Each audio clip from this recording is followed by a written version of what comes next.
বিএনপির বিরুদ্ধে আওয়ামী লীগকে পুনর্বাসনে সহায়তার অপপ্রচার যারা চালায় তারা দেশ এবং জাতির শত্রু বলে মন্তব্য করেছেন বিএনপির স্থায়ী কমিটির সদস্য মির্জা আব্বাস।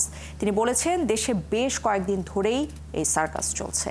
জাতীয় প্রেস ক্লাবে বিএনপি নেতা নাসির উদ্দিন পিন্টুর 10ম মৃত্যুবার্ষিকীর স্মরণ সভায় একথা জানিয়েছেন মির্জা আব্বাস।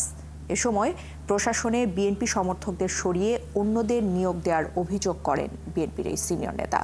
দেশপ্রেমিক হলে দেশের স্বার্থ আগে দেখতে হবে উল্লেখ করে মির্জা আব্বাস আরও বলেন, মানবিক করিডোর দেয়া, ভিআইপি ট্রিটমেন্টে আব্দুল হামিদের পালিয়ে যাওয়া, এসব নিয়ে জনমনে সংশয় রয়েছে। কার স্বার্থে সরকার ইচ্ছাকৃতভাবে এসব অপকর্ম চালাচ্ছে সেই প্রশ্নও তোলেন বিএনপির স্থায়ী কমিটির এই সদস্য। বাংলাদেশে একটা সার্কাস জাতীয় কিছু একটা হচ্ছে, নাটক জাতীয় কিছু একটা হচ্ছে। আমার কাছে মনে হচ্ছে আমাকে সরকার এখন নাকে দেখায় পেটে মারে, আর পেটে দেখায় নাকে মারে। 622 জন আওয়ামী লীগের লোক পার হয়ে গেল, এই সরকার বলে আমরা কিছু জানি না। জানেন কি? এই জানাটা খুব দরকার।